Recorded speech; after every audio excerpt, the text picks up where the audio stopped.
This despicable human being. He's stupid as well as being ill-tempered.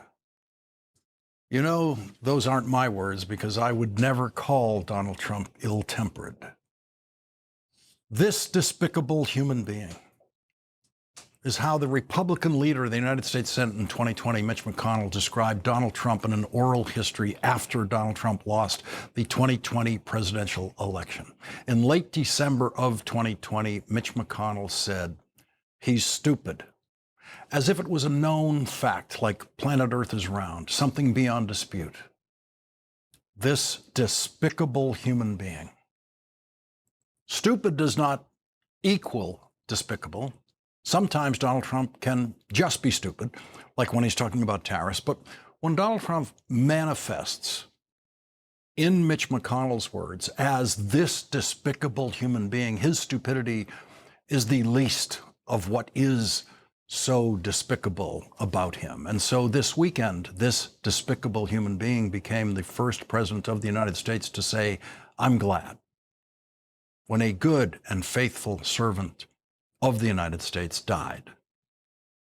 Robert Mueller was everything Donald Trump could never be: smart, highly educated, wise, and faithful.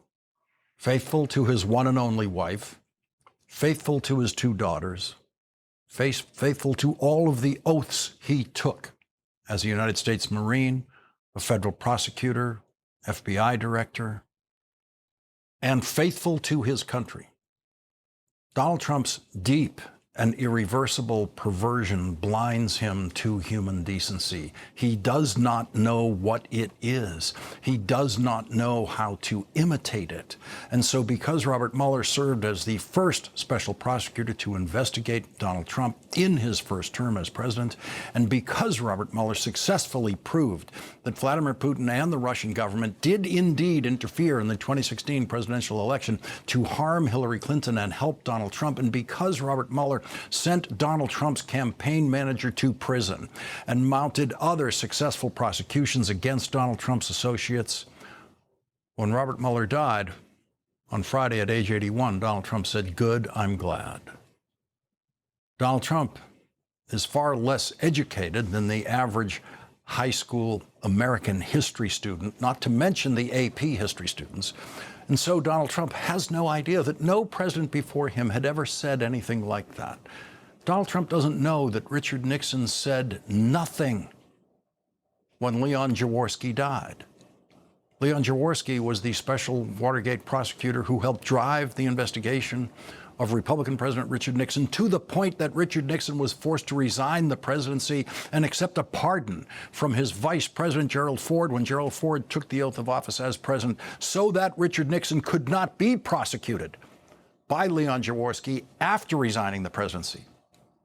Leon Jaworski led a prosecution team that convicted 48 members of Richard Nixon's administration, most of whom were put in prison, including Richard Nixon's White House chief of staff and his White House counsel and his attorney general. Leon Jaworski completely destroyed Richard Nixon's life. And when Leon Jaworski died, Richard Nixon did not issue a public statement saying, "Good, I'm glad," because Richard Nixon, who was correctly judged to be a despicable human being, eventually by most Americans, at least knew what basic human decency looks like. And Richard Nixon knew that he should have nothing to say publicly about the death of Leon Jaworski.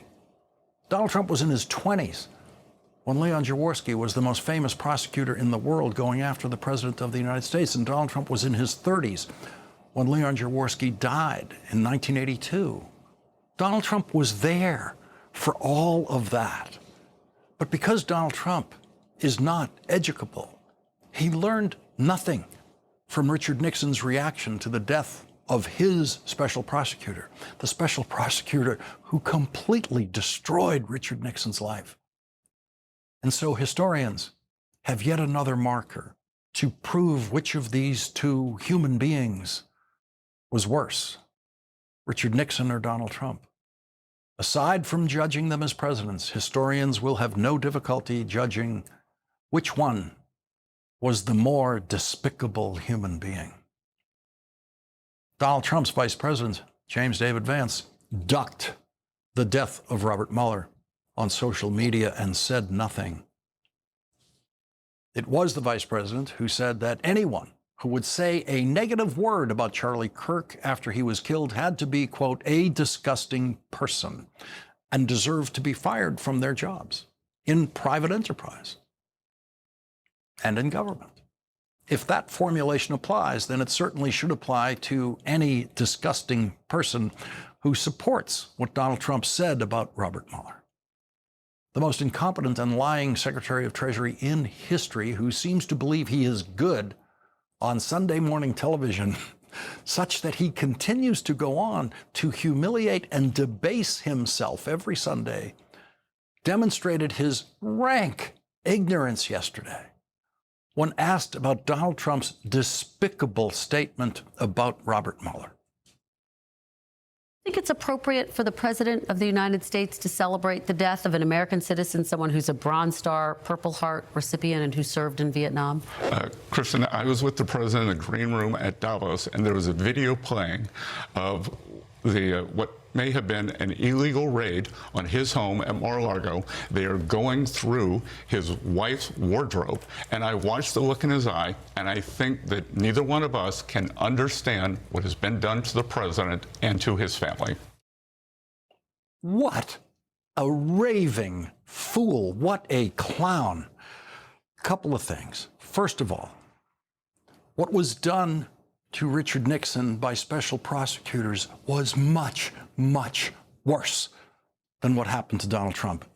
And Robert Mueller closed his investigation of Donald Trump 3 years before the FBI's totally legal raid of Donald Trump's residence to retrieve classified material for which Donald Trump was charged with federal crimes by a different special prosecutor, who the oblivious Scott Bessent, the lying Scott Bessent, doesn't seem to know is named Jack Smith. While he was at it, the Treasury Secretary humiliated himself as a military strategist, saying, quote, sometimes you have to escalate to de-escalate. Needless to say, he doesn't know what he's talking about. Unlike Robert Mueller, Scott Bessent never dreamed of serving in any capacity in the military, and in fact, legally would not have been allowed to serve in the military when Scott Bessent was of enlistment age, because Scott Bessent is a gay man, married to a gay man who has 2 children. And during Scott Bessent's years of military enlistment eligibility, it was completely against the law to be gay in the United States military. Scott Bessent was an outlaw in the eyes of the American military in those days. And so he never faced the kinds of moments Robert Mueller faced in Vietnam when, as his Bronze Star commendation says, Robert Mueller personally led a fire team across the fire-swept area terrain to recover a mortally wounded Marine. Scott Bessent has absolutely no idea what it feels like to decide to risk your life to save someone else's life. Most of us have lived safe enough lives to have no idea what that moment is like. Lindsey Graham has no idea. Lindsey Graham went from calling Donald Trump, quote, a jackass when he was running against Donald Trump for president in 2016, to playing Donald Trump's jackass on TV, as he did in utterly despicable style yesterday. Senator Lindsey Graham served in the Air Force as a lawyer, far from any combat. And yesterday, before Donald Trump announced his panicked retreat in Iran this morning, Lindsey Graham urged Donald Trump, who avoided military service during the war that Robert Mueller served in, to send in the Marines to seize Karg Island and run it. We got 2 Marine expeditionary units sailing to this island. We did Iwo Jima. We can do this. We. The United States Marines fought the Battle of Iwo Jima 10 years before Lindsey Graham was born in the last year of World War II. The United States military suffered 7,000 deaths in the Battle of Iwo Jima, 7,000 killed in action in that one battle in the last year of World War II, 10 years before Lindsey Graham was born. That is more killed in action than the entire Afghanistan and Iraq wars combined. We did Iwo Jima, says the cowardly Lindsey Graham. Lindsey Graham was rightly attacked for that statement, including by Republican members of the House of Representatives who are brave enough to attack the rantings of Lindsey Graham, but not Donald Trump. Lindsey Graham has never had a spouse. He's never had a child. Lindsey Graham can never know what it feels like for the parents of service members killed in action to get that knock on the door, that ring of the doorbell, with 2 military personnel standing at their doorstep ready to tell them the worst thing they're ever going to hear in their lives. Lindsey Graham has no idea.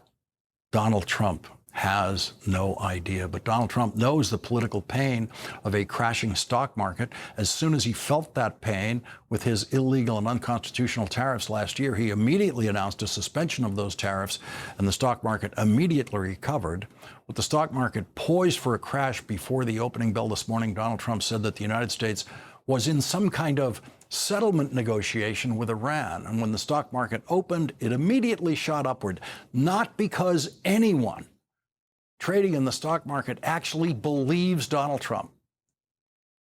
There is absolutely no proof that the United States is in any kind of negotiation with Iran, and Iranian officials have denied that they are in any kind of negotiation at all with Donald Trump. But Donald Trump simply claiming that there are negotiations is all the stock market needs, because the stock market knows in the end Donald Trump will lie his way out of his war, just like he lied his way into it. Donald Trump told the lie that Iran was an imminent threat to the United States, 2 weeks away from hitting the United States with a nuclear weapon.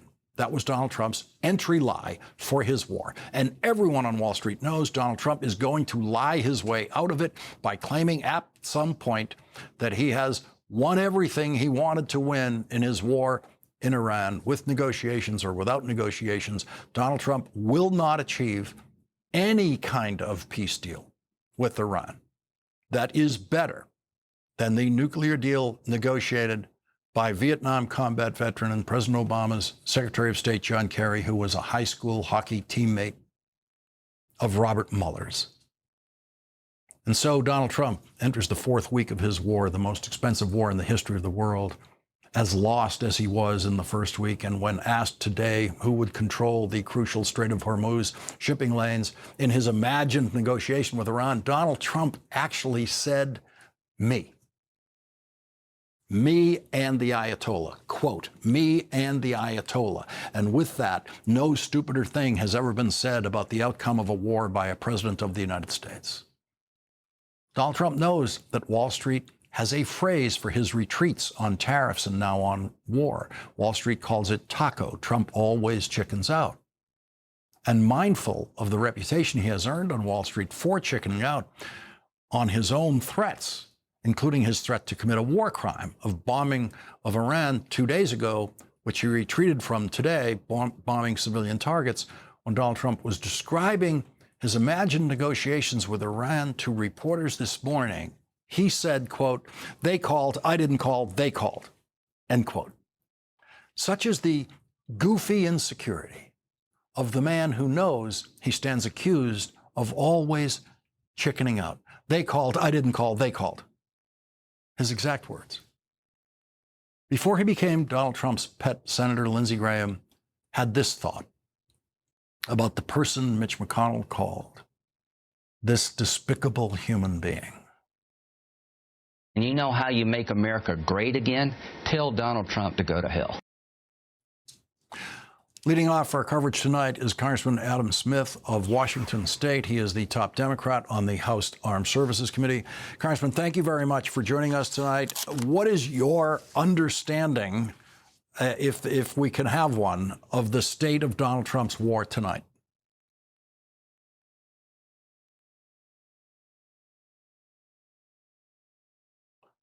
Oh, we don't have. Sorry, I was muted there. My apologies. No, look, he doesn't have a particular vision. I mean, his goal, his idea when he started was that he was basically going to do what he does in every aspect of his life. He was going to use coercion, violence, and action against people to force them to capitulate. So I think he imagined that at some point Iran would capitulate in the way that apparently Venezuela has. And Iran was never going to do that. Iran is an entirely different situation than Venezuela. So that was his goal. And now, as we're in the fourth week of the war, it's very clear that simply bombing them, however effectively, and I take the military at its word that they've been very effective in terms of knocking out Iranian targets, they can't knock out enough Iranian targets to get this Iranian regime to capitulate. So what now? I don't think Trump honestly knows. So he's making a bunch of threats in a bunch of different directions. People like Lindsey Graham are imagining that somehow we can send in 5,000 Marines and fundamentally change the situation. We can't, by the way. All that would do would be to escalate it and drive up the cost. So Trump's stuck, and I don't think he knows where to go, which is why I'm urging him to stop the war, at least stop the cost and the loss of life, and come up with a better plan. But he doesn't know where he's going right now. Well, he promised to be bombing civilian infrastructure sites as of this hour tonight. Over 48 hours ago, he stepped back from that threat this morning as he saw what was going to happen on the stock market if he didn't retract that threat. Extended it for 5 days, which gives him 5 days of stock trading, I guess, in his mind. But as we go forward, what would be the negotiating objective of the war that Donald Trump has declared here? Yeah, well, it's a key policy challenge. I mean, first of all, if he's looking at options to escalate, to try to finally get Iran to capitulate, he doesn't have good options. I mean, we don't have enough troops, even if we tried to take over Iran, and sending in a few isn't going to change the situation. But that's what he's looking at. Is, might sending in some troops, might seizing Karg Island or doing something else with the Marines have an appreciable difference. I don't think it will. The other thing he can do, of course, is ramp up the attacks to target infrastructure, which you're not supposed to do in a war. And also, it would undermine one of the central goals here, and that is to show the Iranian people that we're not against them, we're against the regime. Well, if you start bombing all of their fuel sources, you push them to the position of starvation and blackouts and deprivation, well, then you are making war on the Iranian people, which is counterproductive. So I don't think he knows how to escalate to get Iran to a different position. And then I can't put it any better than you put it a moment ago in terms of what he could hope to get from a negotiation.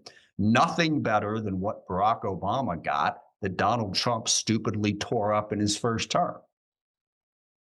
His idea that, as he put it, me and the Ayatollah, that's who's going to control the Strait of Hormuz in his imagined negotiations today. And he threatened the massive, war crime bombing that would occur tonight if the Strait of Hormuz was not open tonight. It's not open. He failed to go through with that threat. So hasn't he shown the Iranians that his threats can be ignored?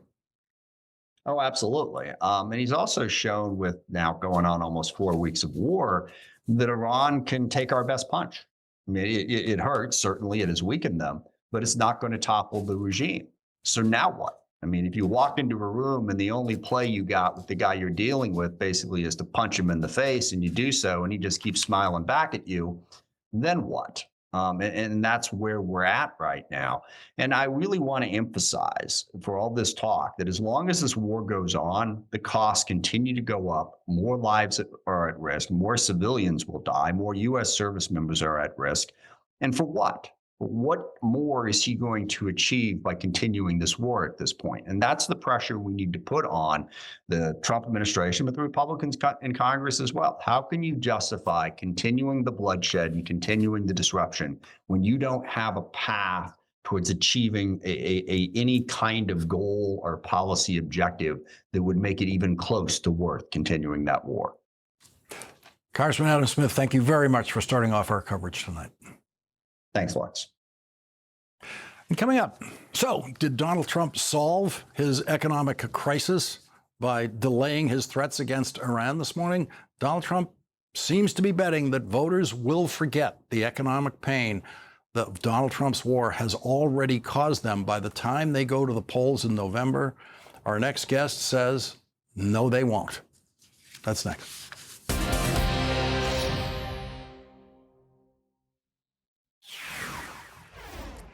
After threatening to commit the war crime of bombing Iran's civilian infrastructure, including power plants, if Iran didn't reopen the Strait of Hormuz by 7:44 p.m. tonight, Donald Trump retreated this morning by announcing he was delaying his threat by at least 5 days, which would give the stock market, in his mind, 5 days of trading to recover from the losses inflicted by Donald Trump's deranged, retracted threat. This morning, with the stock market poised to crash and oil prices skyrocketing, Donald Trump announced his retreat, and he decided to delay his threat.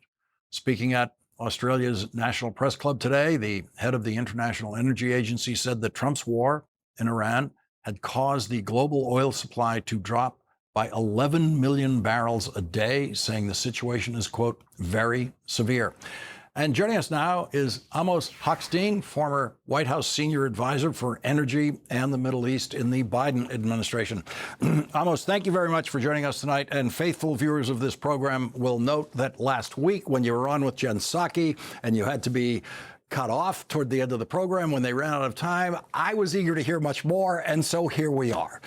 So please pick up exactly where you left off with the incorporation of Donald Trump's threat over the weekend, which is now retracted, and Donald Trump is probably thinking he has solved his economic problems by retracting that threat. Look, I think that there is throughout this war, once the Iranians made clear that they have the leverage of the Straits and with it, the energy crisis. And as I had said to Jen Psaki last week, this is not an oil crisis. This is the worst energy crisis we have ever seen. We have something in the 9 to 10 million barrels of oil that are off the market every day. Out of about 105 million barrels that the world needs. But what we don't talk about as much when we focus on oil is that it's also diesel for all our trucks around the world, that it is jet fuel, and airlines are going to start cutting back flights and passing on to consumers, to passengers, to all of us, the cost of fuel surcharges. And that's coming. And it also means that there is fertilizers for farmers are not coming, helium gas for semiconductors, and more products, and of course, LNG and natural gas. So there's so much that's being cut off from the world economy. And what Donald Trump has understood is that what he needs to do is to talk the market and lull the market into thinking this is almost over. So what he did today, which of course was a retreat from the 48-hour timeline, which didn't make sense to begin with and would have probably caused a far greater escalation, because they basically say, you want to hit ours, we'll hit everybody else's. And then this gets worse. So not only did he delay by 5 days to give him a whole trading week, but he is following a pattern of saying over the last couple of weeks, every once in a while, the war is nearly complete. We have almost finished all our targets. We've done almost everything we need every few days. And the market, I don't know what the market knows or doesn't, but it chooses to believe that. And that's what sustains the war, actually. We don't get similar statements out of the Iranian regime, at least not that we're picking up here. We don't hear them telling their population, it's going to be over soon, it's going to be over soon. Well, I think that there is always a problem with who's playing defense and offense. There's a lot more responsibility on the offense side. You have to take something. The other side, to win, just has to survive, to absorb. This is a country that has, look, again, I don't like what Donald Trump's doing, but let's not forget, Iran is an evil regime that has killed many, many Americans and many Muslims around the world, especially the region. But they fought a war with Iraq. They have been under sanctions. They know how to handle this, and they sure are handling it.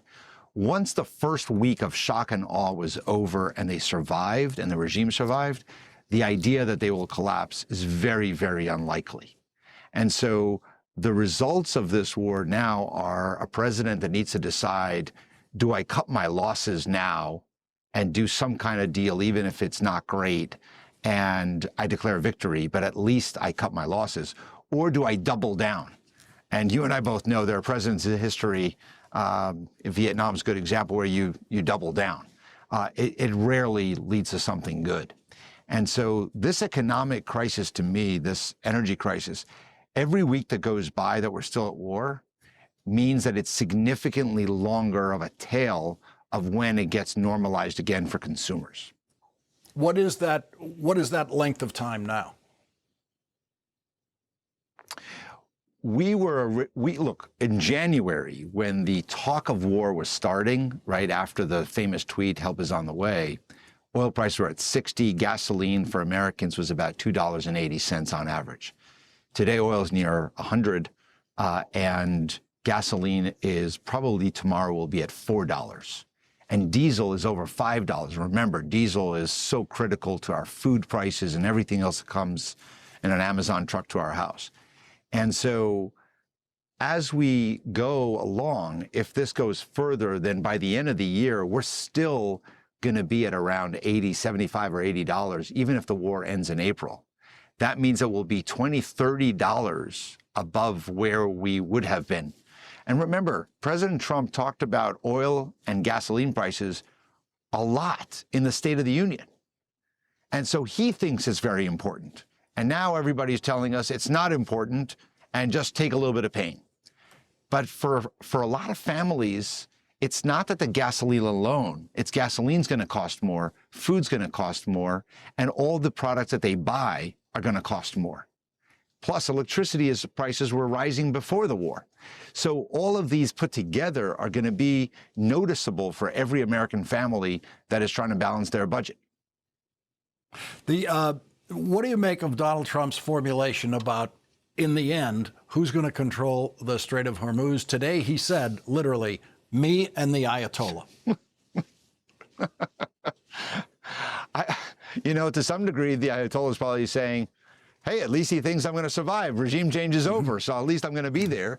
Donald Trump is now acknowledging the regime that was supposed to be changed is now being recognized, both in the fact that he's going to have a joint venture with him and the fact that potentially they're going to be meeting with this very same Iranian regime at the end of this week, potentially, I say, because the Iranians have not confirmed it. They've just confirmed that the Americans have asked for it. But that is confirmation that we believe the regime is still there and likely to survive. So regime change is now off the table. And so I think the Straits are a real problem, because what the Iranians have done by exercising this threat means that in the future, all the countries of the region and the world are going to face a real problem. And when this war is over, we are going to have a real look into, regardless of what we think about the war,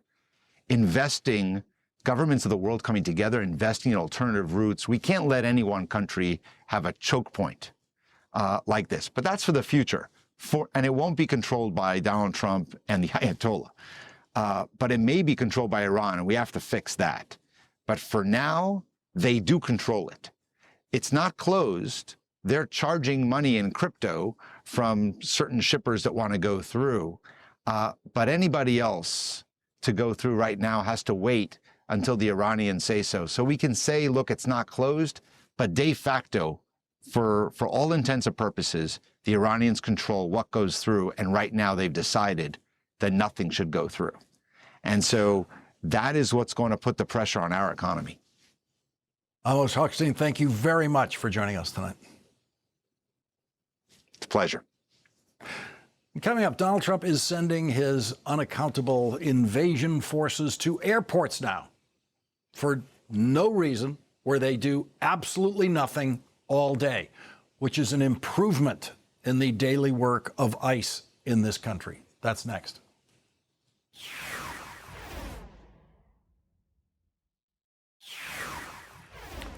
CNN's media reporter Brian Stelter reports that after a caller to a right-wing radio show suggested sending ICE agents to airports to help the TSA, the idea appears to have reached Donald Trump when one of the hosts of that radio show went on the Fox propaganda channel and in effect told Donald Trump about it directly. Donald Trump is now claiming it was all his idea. ICE was my idea. First person I called was Tom Homan. I said, what do you think? He said, I think it's great. Then I saw today there was some masks on. I didn't think the masks were appropriate. I put out a statement and I asked them, would it be possible to take off the mask? Republicans in the United States Senate have voted over 10 times against funding the TSA and eliminating the long lines at airports. Republicans have refused to fund the TSA because Donald Trump tells them to refuse to fund it. Donald Trump has told Republican senators they should not vote for any funding of the TSA that does not include funding for ICE.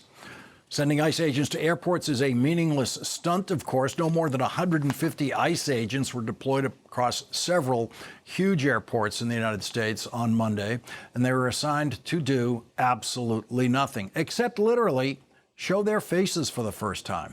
The good news is that ICE agents apparently did not kill anyone at our airports today or anywhere else in the country. The New York Times reports the union representing TSA officers denounced the deployment of ICE to airports as disruptive, unsafe, and unhelpful. Joining us now is Democratic Congressman James Walkinshaw of Virginia. He is a member of the House Homeland Security Committee. Thank you very much for joining us tonight. And there's a report in the Senate that they negotiated, Democrats and Republicans, a package that would fund everything in your jurisdiction of Homeland Security except ICE, which is to say would fund TSA, and Donald Trump killed it.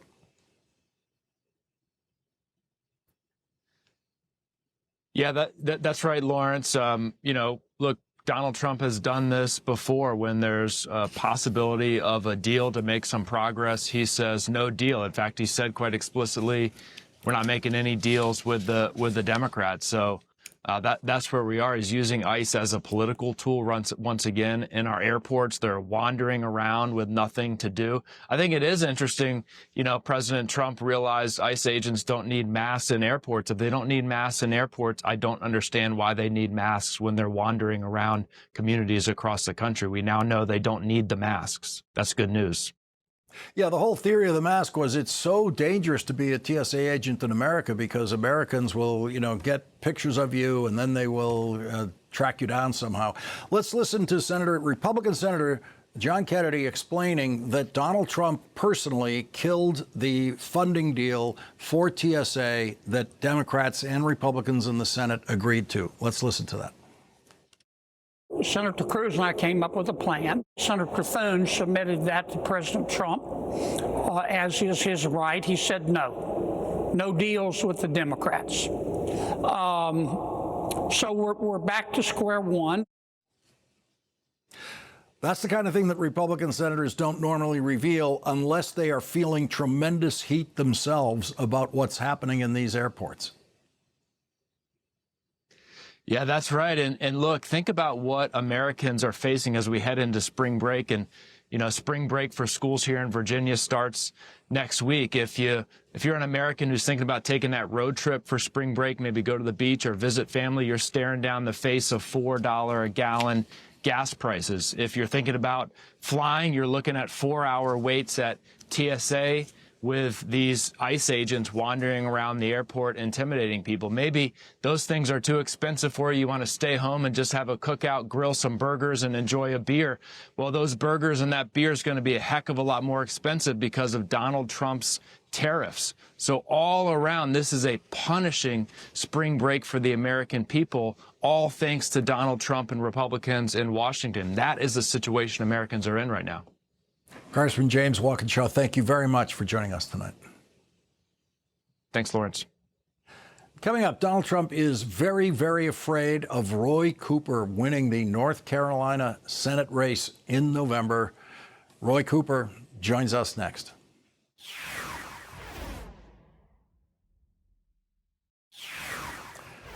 When North Carolina's former Democratic Governor Roy Cooper decided to run for United States Senate, Democratic senators believed they now have a chance to win back control of the Senate. If the Democrats stay on track to win the House of Representatives, and if our next guest, Governor Roy Cooper, helps them win control of the United States Senate, then Donald Trump's presidency will be paralyzed for its last 2 years.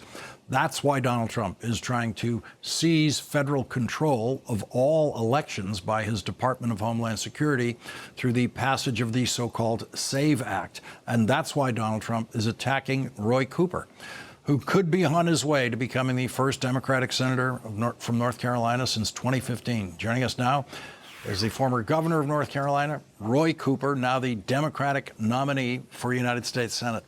Governor, what brought you into this race? So people are being left behind, and I knew that I needed to step up because these are not ordinary times. I'm running for people like Stephanie, who's a teacher, who's getting her budget busted by grocery prices. I'm running for Pender, who's a farmer, who's getting killed by these tariffs with the cost of fertilizer and equipment going up. I'm running for people like Meredith, whose daughter Vivian has cerebral palsy and is covered by Medicaid. And she's afraid that she's going to lose coverage because everything has been put at risk by this big, beautiful bill. And Lawrence, today we're celebrating the 16th anniversary of the Affordable Care Act. And because the Republican Congress refused to extend the federal subsidies for the Affordable Care Act, we got almost 200,000 North Carolinians who just simply couldn't afford it anymore. We've got a lot more of them who have paid a lot more for health insurance that covers a lot less. And that's why I've been on a stuff costs too much tour. Let's make stuff cost less in North Carolina. And we're trying to show that we've got ideas of how to do that and that Washington is broken. It's time to refocus on the people. And I'm excited to step up and run for this U.S. Senate seat. We know we need to change. Well, nothing has cost more than Donald Trump's war now in its fourth week. Polls indicate, national polls indicate it has more than a 60% disapproval nationally. What are voters telling you about Donald Trump's war in North Carolina? Well, people are already paying too much for utilities and for childcare and for groceries. And now here comes gas prices, all because of the war in Iran. And it's happened over a month that gas prices are more than $1 more than they were. And I think that people in North Carolina, we're the most military-friendly state in the country. I talked to a mom just the other day who has a son who is a pilot, and obviously she's very worried. I think people are grateful that the men and women in uniform have eliminated some of the leadership and some of the weapons of an evil and oppressive regime. But this administration is all over the map as to why we got into this war, and clearly all over the map on an exit strategy. I think people are deeply concerned about the men and women in uniform and the cost of this war to them. To come and ask Congress for $200 billion when that would pay for affordable health care for 10 years, that's misplaced priorities. And I think the people of North Carolina, even a strong military-friendly state, understand the problems with this war. Former Governor Roy Cooper, now candidate for Senate, thank you very much for joining us tonight. Glad to be with you, Lawrence. Former Governor Roy Cooper, now the Democratic nominee for Senate in North Carolina, gets tonight's last word.